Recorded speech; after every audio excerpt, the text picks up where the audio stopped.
Fauzi, dengan usia wabah yang sudah 1 tahun lebih ini, orang banyak yang bertanya, kapan berakhirnya ya wabah? Orang yang banyak, kapan ya kita bisa kumpul-kumpul lagi? Gitu ya, yang bertanya. Bagaimana penjelasan Pak Fauzi dalam kaitan dengan kapan berakhirnya wabah? Pertanyaan itu penting, relevan, dan sering didengungkan. Tapi itu tidak bisa dijawab secara eksak.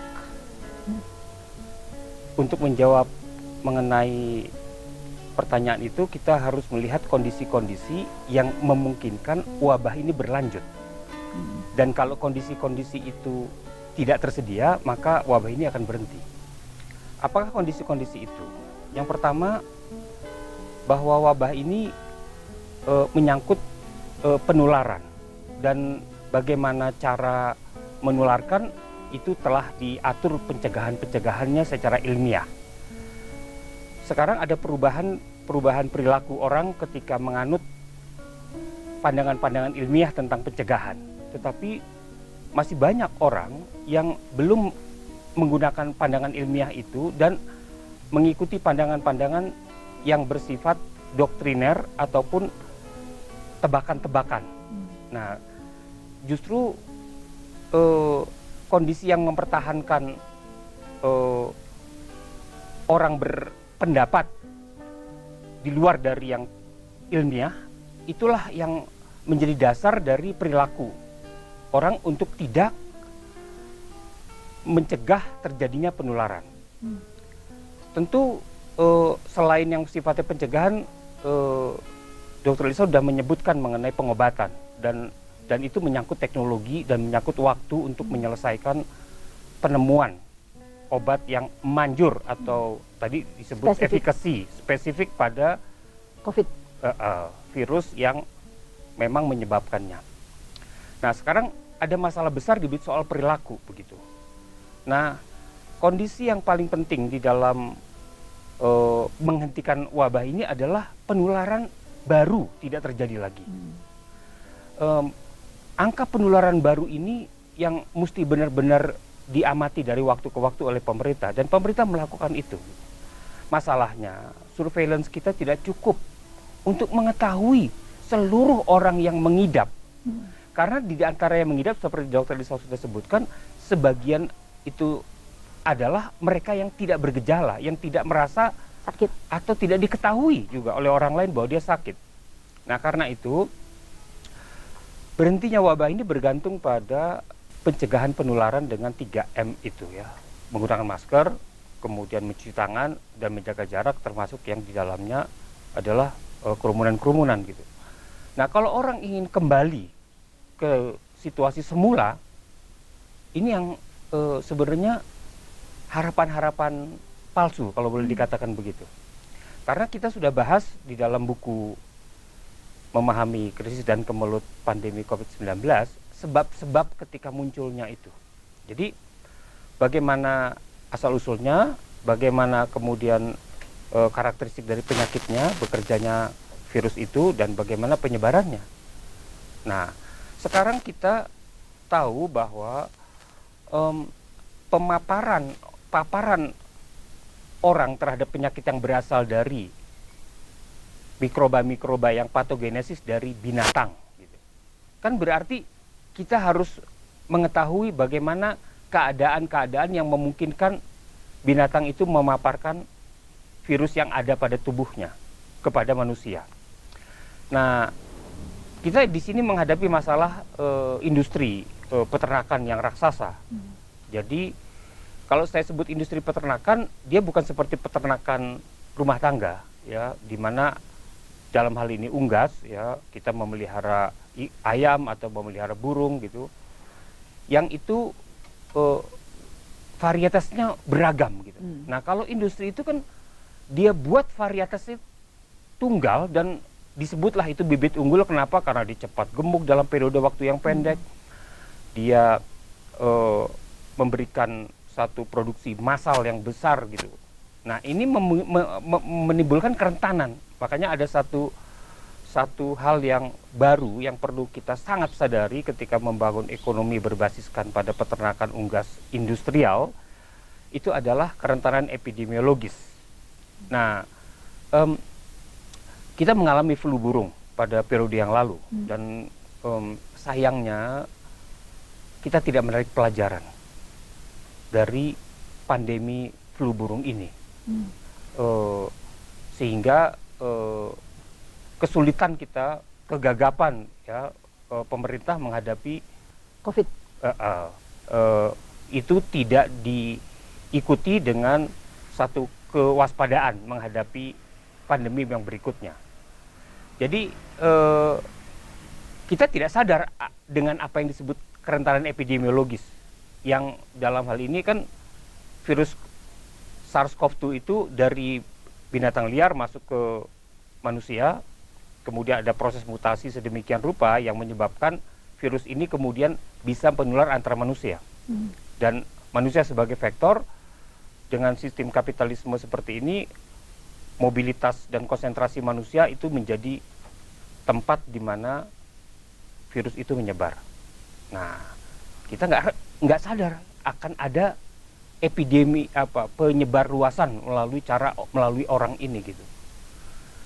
Nah, kalau kita lihat di dalam pengalaman, yang paling mirip adalah flu Spanyol.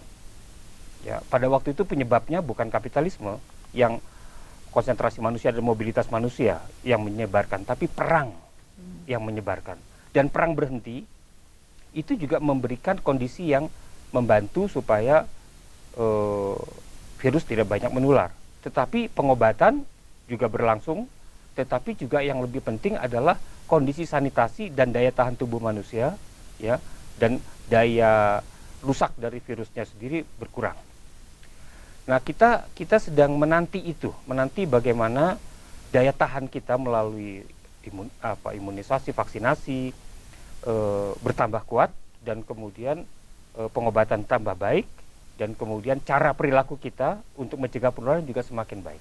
Nah, itulah kondisi-kondisi yang akan memungkinkan kita menghentikan pandemi ini. Ada sementara beberapa ahli yang mengatakan COVID-19 ini bukan wabah terakhir. Nah, bagaimana menurut Pak Fauzi? Iya, saya menelusuri mengenai sejarah wabah ya. Wabah ini terjadi tiap periode sejak sebelum Masehi. Ada buku-buku yang memberikan penjelasan mengenai bagaimana wabah itu berlangsung dari abad ke abad begitu. Dan saya juga meyakini bahwa ini bukan wabah yang terakhir. Gitu. Penularan virus ataupun patogen dari mikroba yang lain, bakteri ataupun jamur atau yang lain, itu selalu akan datang. Yang berasal dari binatang itu biasa disebut zoonosis. Patogen zoonosis ini itu adalah 40% dari new emerging disease itu. Jadi penyakit-penyakit baru itu datang memang gitu. Dan manusia harus mampu beradaptasi menghadapi itu gitu. Nah, masalahnya adalah kesiapsiagaan menghadapi jenis-jenis penyakit baru yang ketika kita tidak siap, maka pandemi itu meluas. Tidak ada jalan lain menurut saya kecuali mengikuti suatu akumulasi pengetahuan yang telah sedemikian rupa dilembagakan di dalam World Health Organization. Disitulah tempat berkumpulnya para ahli dan pengetahuan-pengetahuan menghadapi pandemi ini. Jadi kalau ada yang memberikan pendapat bahwa WHO itu berubah-ubah gitu, WHO itu tidak bisa diandalkan, itu karena semata-mata dia punya pengamatan yang terlalu fotografik. Umpamanya dulu WHO memang mengatakan istilah social distancing, yang sebenarnya di dalam tradisi psikologi social distancing itu ditandai oleh besarnya prasangka. Nah, bahkan ada alat ukurnya untuk mengukur berapa besar prasangka kita terhadap orang yang berlainan. Baik lainan itu adalah ras, atau berlainan itu etnik, atau berlainan agama, atau berlainan itu kepercayaan, ataupun sekedar tempat tinggal. Nah, justru menurut saya pada saat seperti ini, orang kan harus di dalam situasi umpamanya kalau sedang terpapar ataupun diduga terpapar karantina gitu. Justru itu yang memerlukan social bond, ikatan-ikatan sosial dibutuhkan di situ karena orang nggak sanggup untuk hidup sendiri itu. Merasa sendiri itu satu problem psikologis yang besar. Jadi yang dilakukan kemudian oleh WHO adalah mengganti istilahnya menjadi physical distancing, dan itu memang berdasarkan studi ilmiah. Jadi WHO menerima gitu kritik-kritik dari sosiologi ataupun antropologi ataupun psikologi yang menunjukkan bahwa di dalam masa pandemi justru social bond itu sangat diperlukan, bukan diperbesar gitu jaraknya. Nah, dengan mengatakan itu, kita mau tidak mau harus menurut pada pengetahuan ilmiah, dan kelembagaannya di tingkat internasional adalah WHO. Yang lebih sering anut oleh masyarakat itu kan adalah orang-orang yang menauladani. Jadi sering di dalam percakapan bahwa cara getok tular lebih manjur ketimbang cara melalui forum ilmiah gitu. Oke, ini kan memberi tanda bahwa perlu ada suatu tauladan-tauladan dari orang-orang tertentu di dalam tokoh masyarakat yang mempergunakan pendekatan ilmiah itu. Nah, komunikasi resiko gitu umpamanya sebagai sesuatu yang harusnya disampaikan oleh sistem kesehatan primer ini, ya, kemudian oleh pemerintah, oleh kemudian juga tadi saya menyampaikan mengenai orang dari perguruan tinggi dan profesi, itu perlu sekali gitu disampaikan oleh tokoh-tokoh yang bisa meneladani di dalam perilaku hidupnya.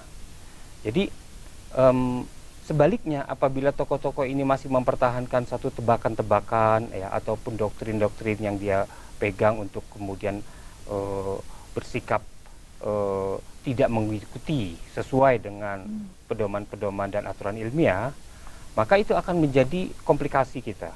Kita akan memperlama pandemi ini. Saya sangat menganjurkan bahwa tokoh-tokoh yang dapat menjadi teladan itu diperbanyak. Yang itu mau tidak mau pada gilirannya membutuhkan sesuatu perubahan pengetahuan di antara mereka sendiri gitu. Dan ini yang paling penting, ya, perubahan pengetahuan yang basis pengetahuannya itu adalah ilmiah. Nah, kalau kita tidak melakukan perubahan pengetahuan ini, repotnya perubahan pengetahuan ini kalau tidak diubah dia akan berlanjut sebagai tingkah laku. Jadi ada urutannya. Yang saya sebut repotnya tadi, perubahan pengetahuan itu bukan sesuatu yang bisa dipaksakan. Itu ada kesukarelaan.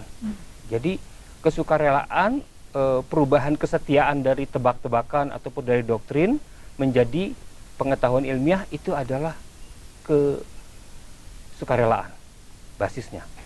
Karena ada rujukan baru. Ya. Tapi ada satu kerisauan saya dari pengamatan sekilas di masyarakat kita. Menurut saya satu hal yang saya sering katakan sebagai satu kelemahan adalah rasa ingin tahu. Gimana tuh peran perguruan tinggi dan orang-orang yang lebih, katakanlah yang lebih mengerti gitu ya, yang lebih paham, yang lebih terpelajar di tengah masyarakat dalam rangka menyelesaikan wabah ini atau menghindarkan diri dari wabah-wabah yang akan datang. Sebenarnya ini momentum yang sangat baik. Orang-orang di sekolah dan di kampus itu harus mengubah perilaku belajar mengajarnya dari rumah atau sekarang hibrid ya, sebagian bisa pertemuan langsung, sebagian daring di rumah atau di tempat kerjanya.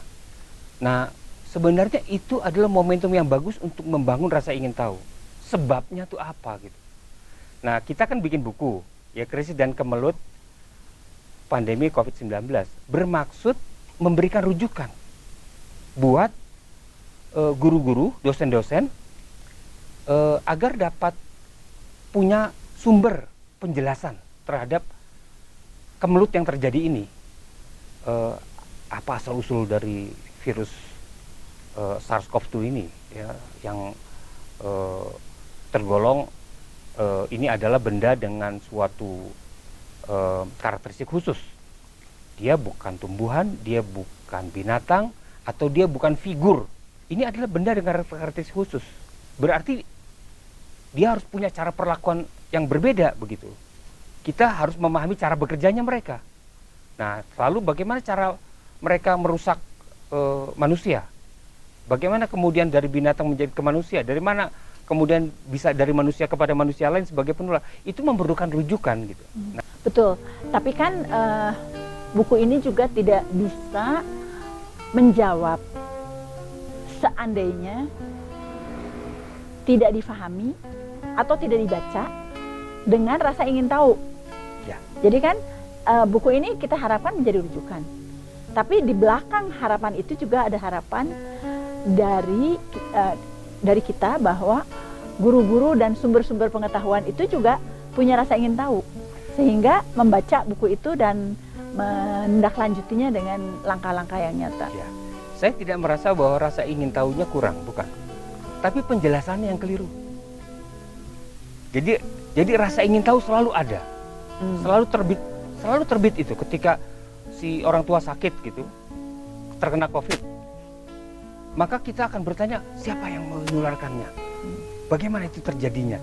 Jadi itu di dalam setiap krisis itu pasti ada krisis terhadap bahwa penjelasan sebelumnya tidak memadai. Hanya masalahnya rasa ingin tahu ini ditutupi oleh penjelasan-penjelasan doktriner ataupun tebak-tebakan yang dapat saja doktriner dan yang tebak-tebakan itu memuaskan dan merasa cukup begitu, sehingga rasa ingin tahunya tidak tumbuh, berkembang lanjut kepada pencarian kepada pengetahuan ilmiah. Nah, karena itu penjelasan-penjelasan yang sifat doktrinal maupun tebak-tebakan itu harusnya ditandingi oleh penjelasan-penjelasan ilmiah yang kita sudah coba tuangkan di dalam buku itu. Dan tentu ada lebih banyak lagi. Penelitian-penelitian masih tumbuh berkembang, dan saya berharap orang perguruan tinggi maupun profesi-profesi itu selalu punya daya jelajah kepada publikasi-publikasi ilmiah.